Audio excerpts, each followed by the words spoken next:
back with the second episode of the MEFCC Podcast. We're super happy and excited to bring you guys another chit-chat of pure geeking out and passion. And this time, we're talking about an awesome and almost everyday fun pillar that resonates quite well with MEFCC. Gaming. I know it. Everyone knows it. All of us play video games one way or the other. Whether it's on your PS4 or your PS5, on your Nintendo Switches or your PCs, or even on your phones. Games have genuinely taken over the world, especially during the lockdown, since people all over the world were looking for an easy way to keep themselves occupied. And before we start, I'm joined today by my fellow colleague, Felipe. Hello, everyone. Who worked on MEFCC 2022's Gaming Zone and is a huge gamer himself. And Mohammed from Games Masters, our super awesome brand ambassadors at MEFCC and Gamescom, who are super excited to talk with me and all of you about their experience over the years with video games. Hello everyone, and thank you for inviting me, Ayman. I'm super excited that this podcast will be one of the best podcasts that you're gonna have, inshallah. That's incredible. No, in all honesty, it's an absolute pleasure to have the both of you today. I can feel the energy. No, the energy, we're about to take it to the next level, literally. We're leveling up our podcast this week for sure. Gaming is an absolute passion that all three of us love. Yeah. But we always try to come here and start stuff about gaming with one question.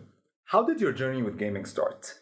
What was the first game you played or the first console you owned? But before we kind of get into these questions, Felipe, why don't you start with your journey with gaming? Oh, all right. Where do I begin? My journey with gaming started ever since I was a little kid. My parents had jobs that really kept them outside of the house, and I didn't have much friends around. And all I really had was a PlayStation 1. And, at first you started playing, your Mega Man, your Metal Slug. Yeah. And, games like that. And the more, you kind of just grow with it, right? And at some point that started becoming my way of keeping myself entertained. You don't feel time passing. So as a kid, when I was home or whether I was with a babysitter, it would really make time fly. Eventually that led more into sitting around with your friends, having a couch gaming session, which we'll never forget. I think all of us here have had moments where you just, you stay up till late playing with your friends, competing, friendly competition, of course. And it's progressed to a point where right now gaming is such a vital part of my life that now I'm married. I told my wife, the first thing I told her, I love you, but at least I need my hour or 2 hours a day to, just disconnect from the world, de-stress, release all that energy. And it makes me happier than... It was a bit of a difficult conversation to have, right? It was. At first she was like, are you kidding me every day? But then eventually, I think now after 3 years, she understands that it's essential to me. Like I can come home stressed or, we all have our good days, our bad days. Absolutely. But once you're online with my brother, with my friends, it takes you away. And that for me means everything. No, nothing can compare to that. Fantastic. And what was the first game you played? First game I played, when I was little? Yeah. That I can remember? Oh, the first game I ever played, I don't know if you guys remember, there was this old Atari where you had the ducks, the gooses, and you had a gun to shoot at the gooses. That was the first game I ever played. Duck Hunt, yes. Duck Hunt is incredible. NES, I believe. Yeah, NES, exactly. that was the first. My cousin used to have one, and he used to just, please let me play. That's how it started. And the first console you owned was the PS1? PS1. That's the nice. PS1. That was my first console as well. In all honesty, my journey with gaming was quite funny because remember back in the day they used to sell these like 5 dirham or 10 dirham controllers that had like 1,000 yes. like built-in games. It's like an emulator on a controller. 99,000 in one. Exactly, and then you go past the first page, and it's all the games repeated again and very again. Legit, with by like the way. very legit, Very absolutely. legit. Like it wasn't stolen at all whatsoever. But for me, it's always going to be an all-time classic. And the first game that I played was Mario. Okay. Super Mario Bros. To be specific. I know you gamers are always going to ask that question, but it was phenomenal. Like to me, every single time I remember the theme song playing somewhere, whether it's on someone's ringtone or whether it's like playing in a YouTube stream or something like that, it genuinely takes me back to that first moment that I played Mario. It's iconic. It's absolutely iconic. And if I were to say what my first console was, it was definitely the PlayStation 1 as well. I remember playing the PS1 once at one of my family friends' houses, and the first game I played on that was Tekken 2. I will never forget that experience. My love story with Tekken started that day, and I have been a Sony fan since then. Like I've had the PS1, 2, 3, 4, 5, the P, the Vita, everything has been like pro Sony at my house, except Nintendo, of course, it gets a bit of love. But yeah, I mean, So we start from PS1. yeah, exactly. Listen to my story. Yeah, go for it. Okay. So let's say I have 30 years plus of gaming. Oof. I started. I'm 30. I don't even know what to say. Let's go back to early 90s. I remember maybe my family, they bought me the MSX computer. We call it in Arabic computer sakhar. So it was mixed between educational and gaming platform. Nice. There were some educational games, and some of them are Arabicized. So these games were like they were made in localized. Arabic, localized. Yeah, they were localized. I can remember some of these games like teaching math, some games about Islamic, about these. They were educational games. Yes. Yeah. Oh, I didn't know this. On MSX. Wow. Maybe that was in 1990, 1991, I believe. Wow. Yeah. Also, I remember I had the Atari 2600. And then the journey starts with the NES from Super Mario Bros. 1. And more than 30 years now, non-stop. I cannot stop. I'm almost 40 years now, and it's difficult to say I cannot stop. Please don't stop. Like, this is It's one thing that I difficult to always stop. tell a person that reaches that age and they tell me that they Believe can't me, stop I gaming. still I have the passion to play, but the matter is the time. Yeah, 100%. Yeah. Like, I would always sit down with my brother after like a work day, and he's on his PS5, he's gaming whatever, he's gaming with his friends, whether it's Fortnite, FIFA, whatever it is, and he would like join me, and I'm like, Ali, like life takes over, it's a whole different trajectory right now, but the passion is still there. Whenever you get that time, if I were to say I would sit down in my free time and do anything, it will always to be grab a controller and game for the rest of the day. That's about it. When you said you started with PS1, and PS1, I was in the secondary school. So I was maybe 15 or 16 years old. MashaAllah. That was in 1995, I think 1996. And that in the old days, I remember that like we used to go to our friend houses. Yeah. We exchange games, and still I have the old memories. I remember the old days in like mid 90s. I go to my friend's house, who's our neighbor actually. So when we finish school, we drop our bags and our books. Straight to the PS1. Straight to the PS1 right away. Yeah. Until the night. And until they call me, come back home. It's enough. So It's never enough. Yeah, childhood with the gaming is like, it's a love story. Yeah. It's different. I think it's one of the most surreal experiences anyone can have. And I'm proud to say that up until now, I just genuinely enjoy it as the day that I first started in gaming. And I'm pretty sure the both of you do too. True. Now, to take it to the next part. Now, this is us as gamers, right? Now, let's talk about ourselves as professionals. Have you guys ever visited Gamescom? And this is a question to the both of you right now. Yes or no? Yes. Because I've seen videos and I've seen pictures, and it looks absolutely amazing. But I was way too young when it was happening, so it was, and my parents couldn't take me for. So it was, which is fair enough. In all honesty, I think Gamescom as an event itself, I know it was inaccessible to a lot of people, but at the same time, if I were to talk, look, now this is an admission from over here that not a lot of people are gonna kind of like believe. I have much more fun working on Gamescom rather than Comic-Con. I am getting judgy eyes right now, and I know that. But about to walk out. But I mean, like, I'm probably like, I'm hoping the managers don't hear this, but but Gamescom had truly like a special place in my heart because of the gaming factor. As we said, we're all passionate gamers over here, and I just don't know what it is about the event where I saw people of different ages, generations, like upon generations, all enjoying consoles from back in the day to the consoles today to the VR experiences to like watching pro gamers on stage to all of that. Everyone was enjoying it the same exact way. And to me, like when you look at all these different like people and you kind of watch everyone having fun while this is happening, it really hits really, really hard. And interacting with everyone and trying to understand what gaming means to them is a completely different kind of like feeling compared to Comic-Con, of course, which Comic-Con at the end of the day has everything, Gamescom to me was, as a gamer, is something that generally is very close to my heart. By the way, the stands, sorry to bump in, but some of the stands in Gamescom, based on what I saw, looked incredible. Like the Horizon stand and the PlayStation stands, all of them. There was even the Mortal Kombat stand, the huge one. Yeah, it looked... Look, I'll tell you this.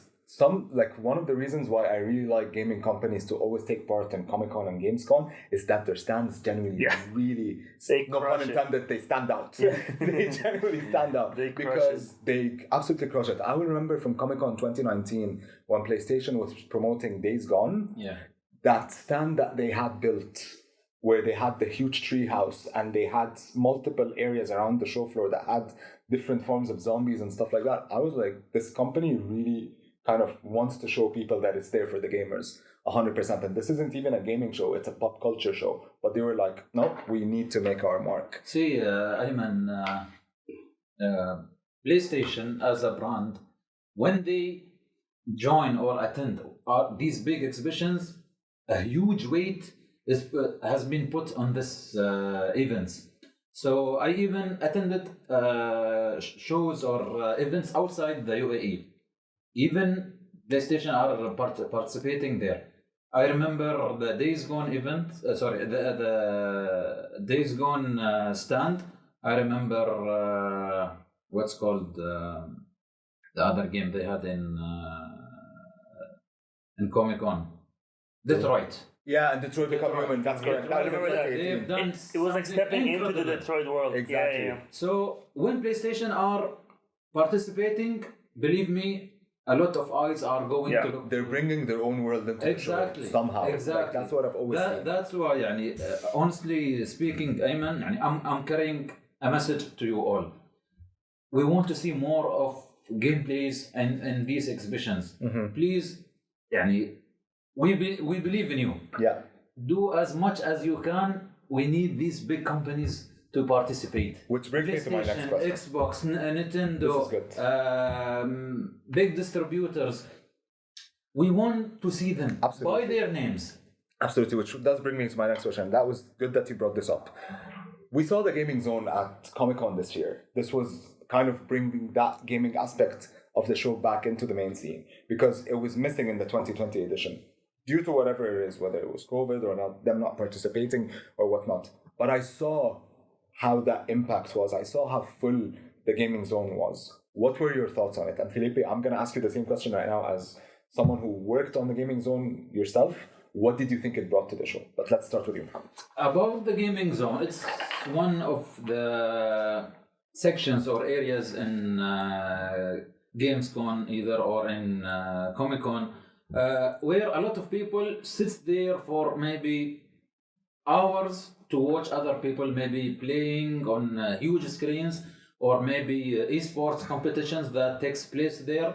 I believe this is one of the hotspots that people love to stay in. Not only to walk around and sit for or just look into the screen and walk away. Believe me, who's very deep into gaming, he will sit there, he will watch others maybe playing Fortnite, Call of Duty, Overwatch, Dota, whatever games are taking place. Yeah. So these areas are hotspots for these events. You will see a lot of people are gathering there, staying for 1 or 2 hours or more maybe. They are having good time there. So whenever we are seeing people sitting in these areas and looking into the screens or waiting for esports competitions to start, you say that still the community is fine. Absolutely, I agree with you on that. Like one thing that does show me that the community is fine and that gaming companies did believe in Comic-Con this year was the fact that Bandai Namco decided to participate again, and they decided to bring the game that they've been promoting for almost a couple of years right now, and everyone was excited to see it. They were promoting Elden Ring, and Elden Ring, you know how Elden Ring took the entire gaming community by storm this year. Like it's generally touted as one of the very, very strong competitors for Game of the Year. I'm gonna tell you this: Barry Keegan, who was one of our guest celebrities for Comic-Con this year, has a famous video over there where he's basically playing Elden Ring, he's raging, everyone is watching him and they're all laughing. It was genuinely a highlight that we had at the show. We also had NBA 2K where we got Tony Parker, Spurs legend. Everyone knows who Tony Parker is. He came down to Abu Dhabi to try NBA 2K22 with a group of esports players that represent the NBA 2K team. Nice. And to me, like, it showed that there's still major belief in gaming at Comic-Con for sure. If I were to ask you, Felipe, these are two highlights that I've already mentioned, but do you think there was something else at the con, let's say, that really made the gaming zone shine? Can I be honest? I don't want to point out a thing, because for me the gaming zone was something that took me by storm, because it was literally buzzing. I mean, like, if you remember, there were people just constantly, an overflow of people. There were people at one point dancing because Alienware had like a DJ playing in front of their gaming laptops, and they were just there, like, just, you know, vibing and going crazy and loving it. When Tony Parker was, as you said, was playing NBA 2K, there was a huge, like, humongous crowd. Zed Games did like a kind of like a happy hour where they were selling games at like a very discounted rate, and people were just going crazy. So I think the gaming zone at MEFCC did such a big, all of them individually played such a vital role in making that huge section just full of life. Like, it was constantly streaming with people, and for me, like, as someone who worked in the gaming section, it was so heartwarming to an extent, you know. It was like you see all of that pay off and you're like, wow, that's beautiful. Absolutely. No, I agree with everything that you said. Like, to me, I think what we really want to do with the gaming zone for the next edition is to kind of not just make it bigger, but make it much more inclusive in terms of like the experiences that they have. And of course, this happens with bringing the biggest companies to participate, bringing a couple of things that can change the overall experience. Maybe something that perhaps can come from Gamescom, and this is going to be my question to you guys. If you were to bring anything from Gamescom as the event, to Comic-Con in the gaming zone, what would it be? Like, what do you think you haven't seen from the Gamescom event that hasn't been at the gaming zone at Comic-Con itself? I can give you my thing up until you guys think of that.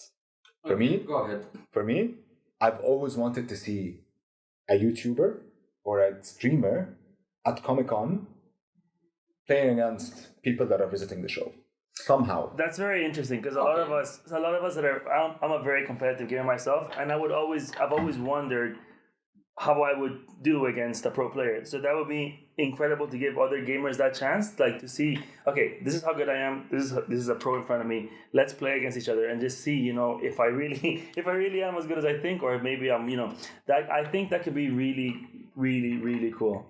Yeah. Something that I really dream of, this thing that happened. For example, we can see that major events that happens in the US or in Germany or in Japan, we can see that the companies are launching some kind of demos. Yeah. Or the people whom are attending these exhibitions, they can try something that they cannot find in the store or something. I don't know if I can say names of games, for example. For example, let's say Call of Duty. Yeah.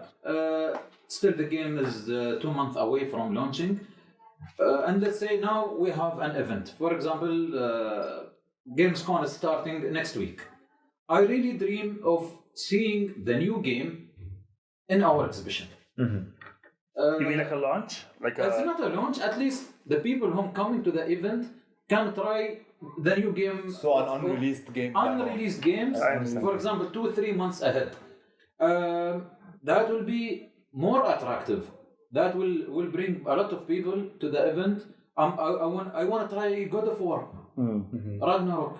That would be something that would be really cool, and I think you're speaking from your expertise as an ambassador over here, because you do game reviews, you see demos, you get beta codes and stuff like that, so that you can try the game before it releases, right? This is something that we used to do at Gamescom a lot. Unfortunately, this is something that we didn't do with Comic-Con yet, and I believe there's a big opportunity to kind of get that sort of thing, especially that there are so many different people, especially those that live, like the gaming community that lives in Abu Dhabi, the local game community. These guys consume these kind of games on the second. On the Absolutely, absolute second. absolutely. And I think if anyone would be more than excited to kind of try these new games before they're out in the market, it would definitely be them. Including us, of course. I mean, like, trust me, I would I would rage if I would like kind of get like some unreleased content for Comic-Con for sure, because to me it shows trust in the show. It shows that we have the exposure. It shows that we have the fans, which I know we already have at Comic-Con. And believe me, Ayman, this will encourage a lot of people, maybe who doesn't think about exhibitions. Yeah. They will say, no, we will go and we want to try this game, the unreleased game. Absolutely, I agree. Just imagine, you are playing God of War Ragnarok 2 months from the launch. Imagine the place. Imagine the queues of people are standing and waiting for the I game. wouldn't even talk about the queues and stuff like that. I would talk about the bragging rights. Like, I would go out there and be like, really know what yeah, it's you like. guys are all waiting for God of War. I've already played it and tried it. You know, like it gives you a sense, not entitlement, let's avoid using that word, but it's a sense of fulfillment. There's a sense of fulfillment that you go out there and you're like, as a fan, I got to experience something before it was out in the market. It makes me really feel like I'm being appreciated as a gamer. True. And they've given me the chance to I say, and they trusted us, Ayman. that, hey, you are a gamer, we trust your feedback, go ahead, try the game, tell us how it's like. Do you like it? Do you not like it? What can change? What can we do before the game is released? This kind of feedback, I think companies really value when they get to meet with the fans 100%, and they get them to experience these games. Frankly speaking, we want our voices to be heard. The Middle East market is a big market. I agree.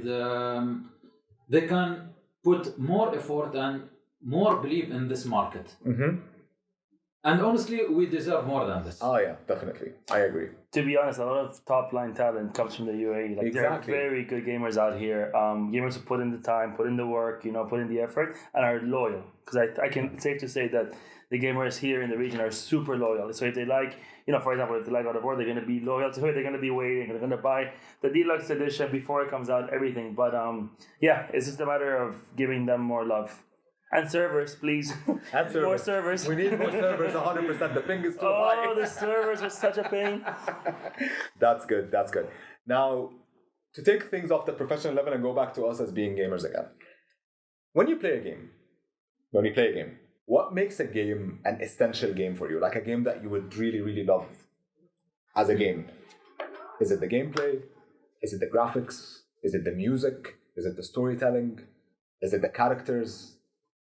Give me the most, like I know all of us are going to say it's a mix of all and whatnot, but there are things that stand out for sure. No. It's not a mix. For me, I like competitive games, right? Okay. So yeah, that's great. It's adventure games, sure. Guardians of the Galaxy, amazing. Uncharted, Last of Us, great. I love them. But I'm a very competitive gamer. The most important thing for me is balance. When something is very unbalanced in a game, it just ruins the whole experience. Do you have an example? As an example, let's say you play Warzone, right? Warzone. Okay. If there's a weapon that is absolutely, and I know people say, "Oh, get good, rah." No, trust me. Like, I can play with those weapons too. But there are some, or even a fighting game. Take multiverses, right? Yeah. When you put a character that's so incredibly out of balance with the rest, it ruins the overall experience. Whether the music is great, the characters are great, voices are great, but having that one thing that's completely off key. It's just like anything. Even if you're playing a trading card game, it's the same concept, right? I will go to this as for an example from Overwatch, and this is something that I remember the entire Overwatch community was complaining about. Is when they initially released Doomfist. Ooh, And Overwatch. No, I'm not talking about. I'm not talking about OP. I'm talking about that's it. One move, you're done. Yeah. People were unable to play the game. The One Punch Man. The One Punch Man, literally, if you think about it. Like, I remember the Doomfest cries, like, so many people got off the game from how upset they were. But I do see where you're coming from with the balance, because I agree that's definitely something that affects competitive gaming, whether it's online, whether it's with your friends and whatnot, because people will camp. People will stay with the strong characters, and the experience is completely ruined. To me, that's very, very important. What about you, Muhammad? What do you think is essential for you in a game? I'll jump off the question, then I'll go back. Go back. That's fine. Let's say 10 years ago or 8 years ago, I was in love with the competitive games. Okay. So it's like I was a hardcore gamer of Call of Duty. Okay. Big fan of Call of Duty.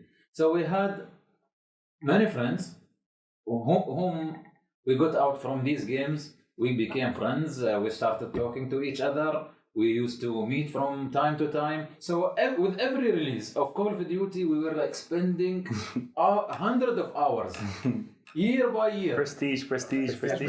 Exactly. So let's say I stayed on this habit maybe for 10 years. And then I said, come on, I'm missing a lot of fun with the story-based games.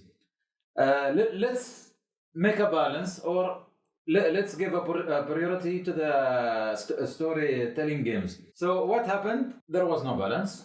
It was 180 degrees flip out. I know where you're coming from, trust me. These days, I'm not having enough time to play competitive games. From time to time, I play Destiny with some of my friends.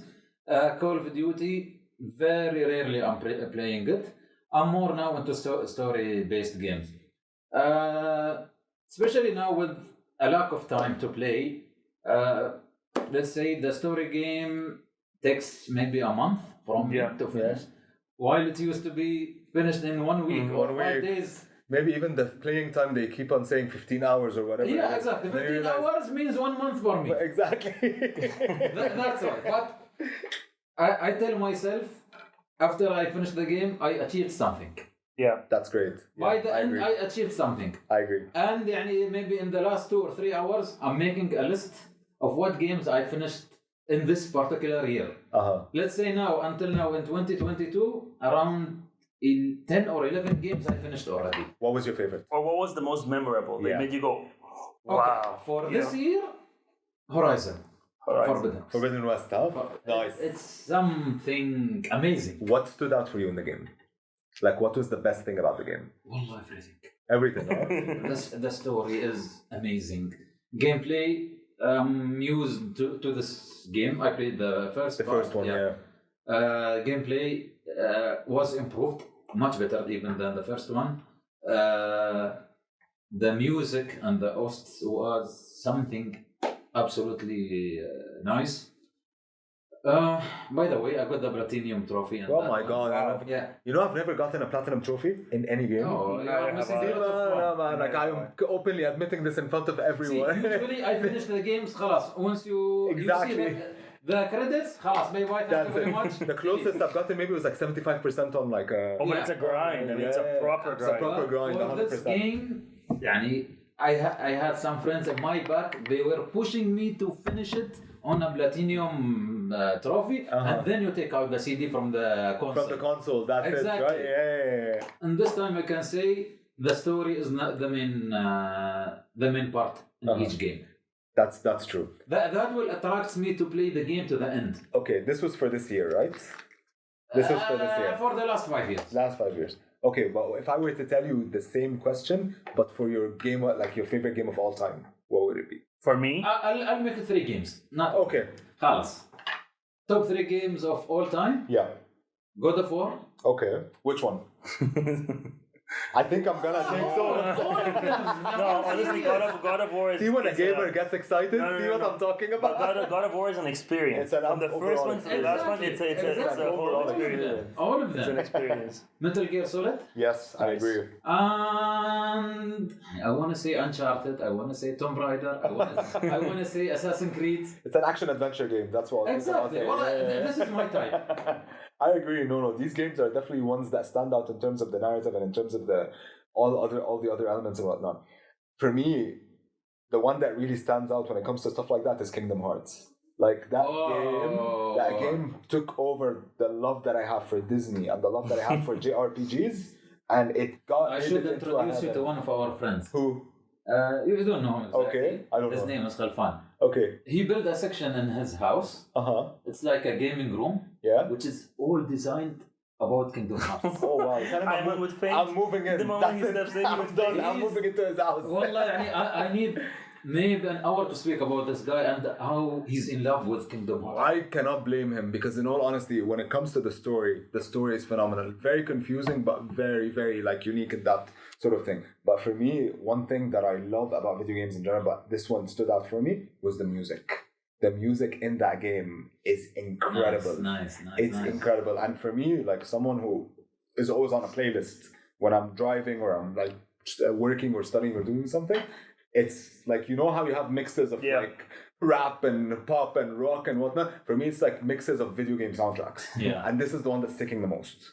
Like music to me, especially in gaming, is very, very expressive. And the different shifts in like from a battle theme to something that's a sad Not theme. just that, a song in a game will take you back. Oh my God. to that it will battle. throw you off into a nostalgia trip 100%. And that's what I really, really like in terms of being an absolute essential in gaming. What about you, Felipe? What's your favorite game of all time? My favorite game of all time that's difficult. But not that, I mean, for me personally, Uncharted, the whole Uncharted collection, I think it's beautiful. I mean, it's a story. You know, they Nathan. He's so lovable and he's so funny. And have you seen the movie? I have seen the movie. Okay. We actually watched it together. We watched it together. Yeah. Nice. See, exactly. Yeah. So the movie itself was good. Have you seen But the YouTube, the Nathan Fillion?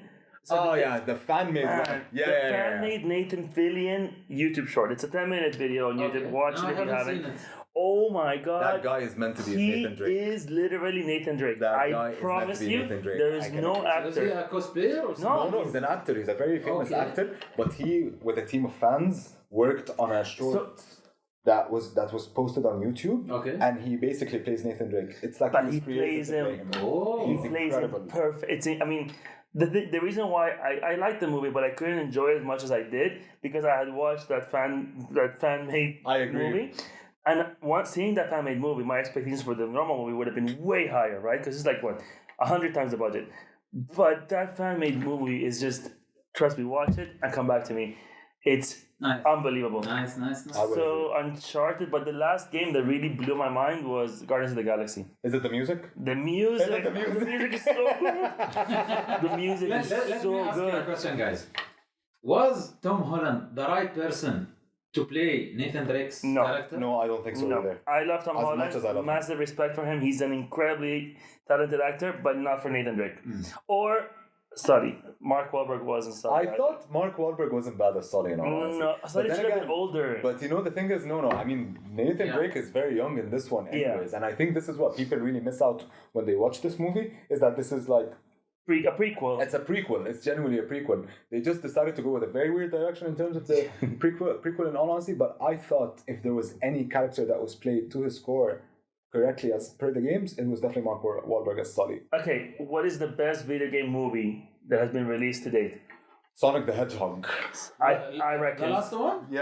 I Especially reckon- the last one. The I last reckon one was Sonic as incredible. well. I think, yeah, probably. It is nice. Yeah, the story will always be different. Like the stories will See- always be different. But what I really liked about it is the characters straight true to who they are. They Luckily, after they changed them. Otherwise, I up until today still believe that this was a PR stunt.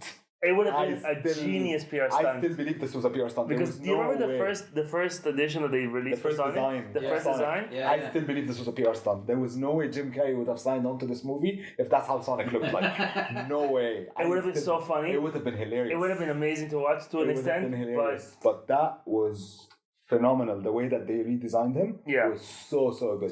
the fans won, right? Because the fans were losing it. They were Absolutely. like, "No, you cannot give us a Sonic." When the movie got released in the theater, I took my boys and we all watched it together. They had so Nice. much fun in the cinema.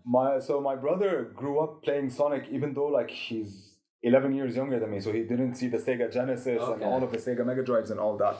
But Sonic, because he's such a likable character and he's so easy to relate for children, the way that they've taken that and they made him very relatable to the older audience and introduce him to the younger audience, I think it's taken Sonic to new heights. And I can't wait for that third movie to come out and the series that they're working on, because even now that new game that's coming out, what was it called? Frontiers, I think, or something? Yeah, Frontier. Yeah, Sonic Frontier. that looks like it's gonna be very, very good. It's an open world Sonic. I It's an agree. open, I open agree. world, yeah. Yeah. See, let me tell you something, Ayman. Just plan it for the future. Yeah. One of the hot topics that people believe that the movies based on the video games, they look totally horrible. Discuss maybe in your podcast or something with the people coming after us. Why does people believe that the movies based on video games, they look horrible? Yeah. I think that's a very good idea to discuss 100%. They have, well, a lot of people, they are having these imaginations that the movies are based on video games. Because everyone wants it to be looking so copy bad. paste. That's what I think. See, everyone's video been games, copy-paste. especially nowadays, they do again. Take Last of Us. It's beautiful. Like the game is beautiful.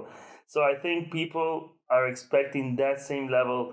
People just want to see the same thing, but in real life. Exactly. So when they get anything different, they're like, "Well, that's not what I was expecting." Yeah. And I think that's what It's a very, very tough wall to kind of like break, in all honesty. It's like turning an anime, which you like Attack on Titan, into a live action. You'd be like, oh, Yeah. what is that? And the characters look different than what you used to see. Well, that's exactly why like most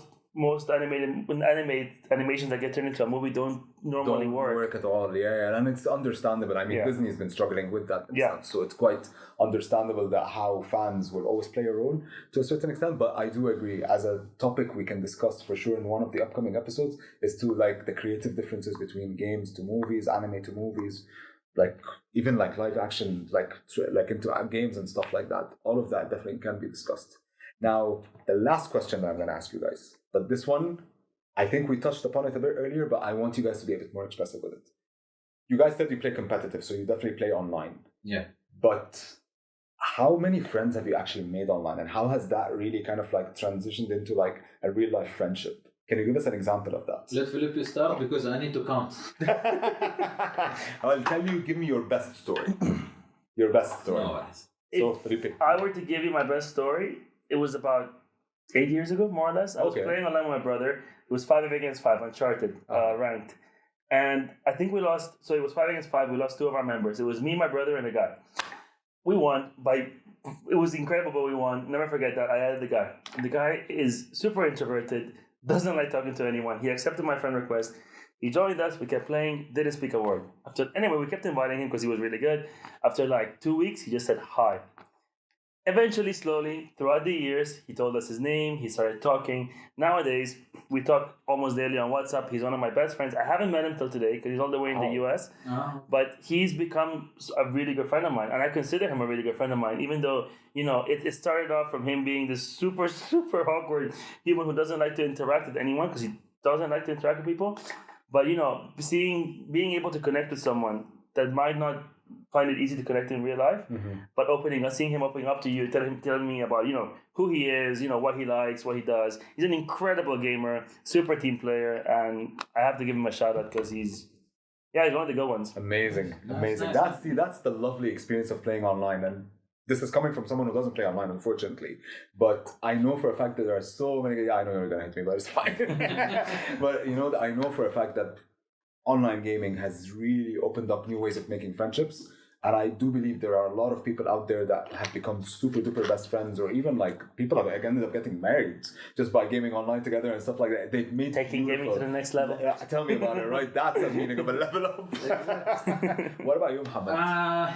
Let's go back to 2007 when Call of Duty Modern Warfare was out. That's an all-time great. It's all started from that time. Yeah. So it was one of the early competitive games that I was deep into it.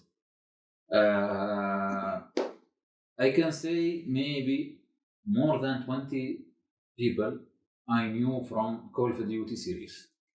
Starting from that year, maybe for the following 7-8 years. So we have a group, and this group is like increasing with new people. And we play together.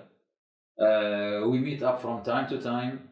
Nice. We sit maybe in Majlis, or maybe in the winters we go for a barbecue, or we go to the desert. We have some activities. Still, I can say that we are still in touch with these people. Some of them still they play Call of Duty. Some of them they moved into Destiny. Some moved to other places, to the places of games. I remember some of them moved to Final Fantasy 14, Warframe, and so many different games. But still, we are in touch. I really like these people. They are a good group to me. We were having like good timing, good times before, yani. This is incredible.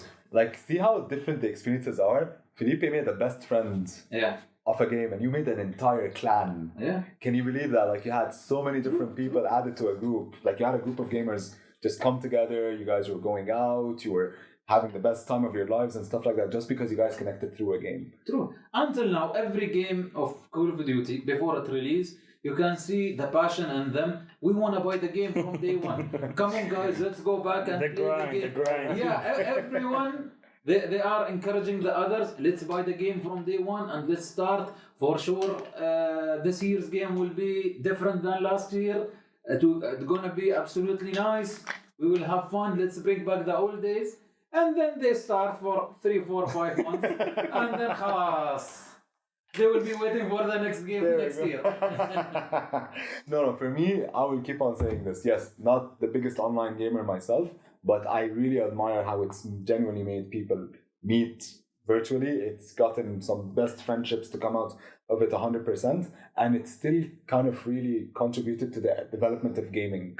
Can I overall. say something as well? Just apart from meeting new friends, right? So for me, my brother is someone very dear to me. There was a moment where he moved to Colombia, which is on the other side of the world, right? And let him send us some coffee from. No, he's here now. He's here now. Thank God. He's got it back. He's got it back. But when he was in Colombia, I mean, obviously you can chat on the phone. You can have a Zoom call. Yeah. It's nice. But when we were gaming, it was almost like having him next to me, right? And that for me, I will forever be grateful to gaming, because even though he was there for a year and a half, having those adventures together, story games, online games, but it was almost like I was still able to live life with him while he was on the other side of the world. It closes the gap. It really closes the gap. It wouldn't have been as easy as absolutely it wasn't if it wasn't for gaming, and that for me is incredible. No, it is. It is. Yet again, I'll say, to me, always going to be grateful for gaming. Yeah. So beautiful stories come out of it, both for the player and for the companies and for the games that are done, which finally brings me to the end of the episode. Hamad, Felipe, thank you so much for joining me today. Do you guys have any words that you want to say to the MEFCC fans? Thank you, Ayman, for inviting us. It's a great pleasure to be with you on the pleasure is ours, absolutely.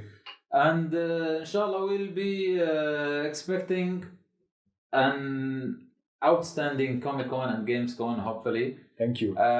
These are the big events and exhibitions that we love to see in our country.